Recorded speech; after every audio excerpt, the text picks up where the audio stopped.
बिस्मिल्लाहिर्रहमानिर्रहीम अस्सलाम वालेकुम। 10th क्लास फिज़िक्स का पास पेपर हम देखेंगे इस लेक्चर में।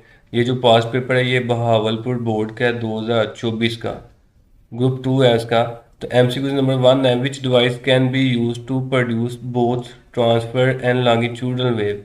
इनमें से कौन सी डिवाइस, कौन सा आला है जो दोनों ट्रांसफर वेव और लॉन्गिट्यूडनल वेव जो ना प्रोड्यूस कर सकता है। तो स्प्रिंग स्लिंग की जो ना ऑप्शन सी इसका करेक्ट ऑप्शन होगा। ये ऐसी डिवाइस है जो दोनों तरह की वेव जो ना प्रोड्यूस कर सकती है।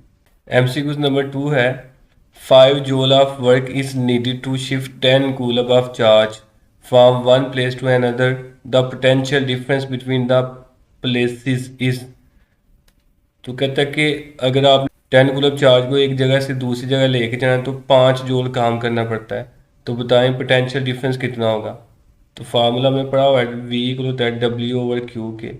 डब्ल्यू वर्क है वो है 5 और क्यू जो है ना वो चार्ज है वो है 10। तो 5 को 10 पे डिवाइड करें तो ये 0.5 इसका आंसर आएगा। तो ऑप्शन बी इसका करेक्ट ऑप्शन होगा। एमसीक्यूज नंबर 3 है, an object 14 centimetre in front of convex mirror, the image is 5.8 centimetre behind the mirror, what is the focal length of the mirror. Focal length आपने find करनी है convex mirror की। Formula 1 over F equal होता है 1 over P plus 1 over Q.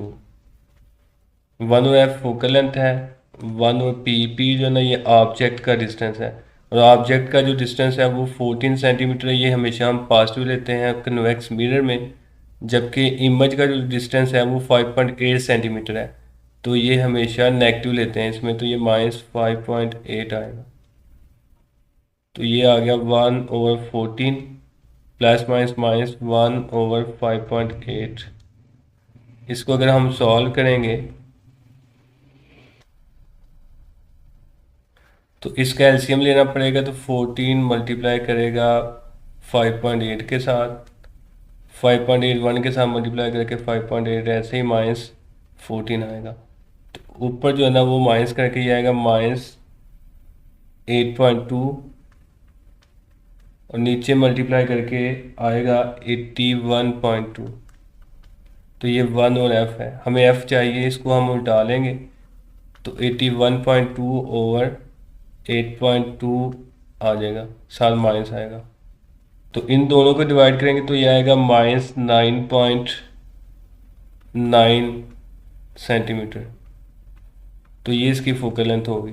Option D इसका correct option होगा। MCQ number 4 है, how does sound travel from its source to your ears. तो साउंड जो है ना ये हमने पढ़ा हुआ है हवा के दबाव की वजह से एक जगह से दूसरी जगह ट्रांसफर होती है। तो ऑप्शन ए इसका करेक्ट ऑप्शन होगा।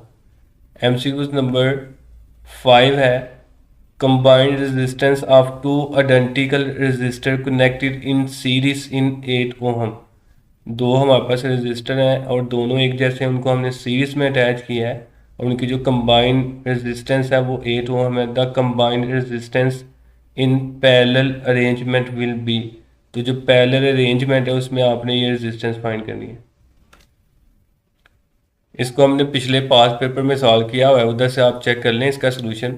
ऑप्शन ए इसका करेक्ट ऑप्शन होगा 2 ओम। एमसीक्यूज नंबर 6 है, what does the term email stand for. Email का जो एब्रीविएशन है, जो इसका मुखफ़फ़ है वो क्या होता है। तो ईमेल का मुखफ़फ़ होता है इलेक्ट्रॉनिक मेल। ऑप्शन सी इसका करेक्ट ऑप्शन होगा।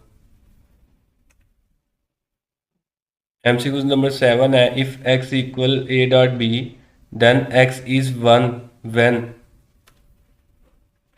अगर x equal A dot B यानी कि एंड गेट है तो इसकी आउटपुट 1 कब आएगी, जब दोनों इनपुट 1 होगी। ये भी हमने पीछे सॉल्व किया हुआ है। तो ऑप्शन ए इसका करेक्ट ऑप्शन होगा, जब ए और बी दोनों 1 हो। एमसीक्यूज नंबर 8 है, if the current in the wire which is place perpendicular to a magnetic field increases the force on the wire. अगर कोई वायर हमने मैग्नेटिक फील्ड के अंदर रखी हुई है और उसकी करंट जो है ना वो हम बढ़ा देते हैं, तो जो फोर्स उस वायर पे लग रही है उस पर क्या इफेक्ट होगा।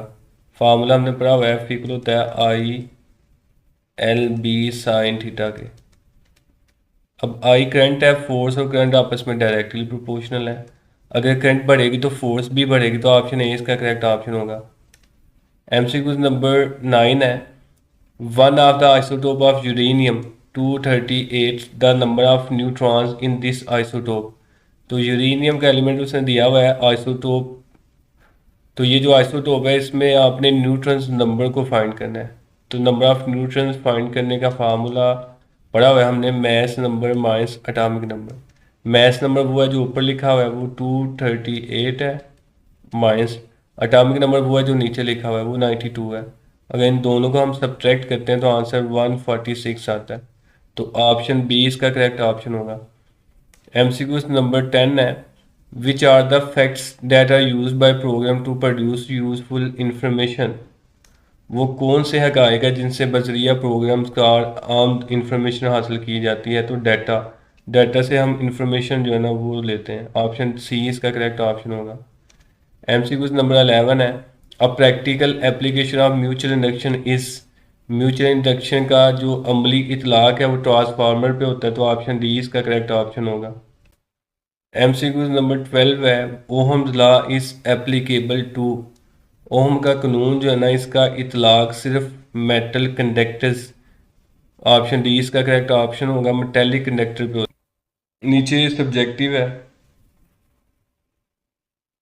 ये शॉर्ट क्वेश्चन आए हुए हैं। इसमें हर एक सवाल में से आपने पाँच पाँच करने होते हैं, 8 गिवन होते हैं, 5 आपने करने होते हैं। ये लॉन्ग क्वेश्चन का पोर्शन है, इसमें 3 आएंगे और आपने 2 अटेम्प्ट करने हैं कोई से भी।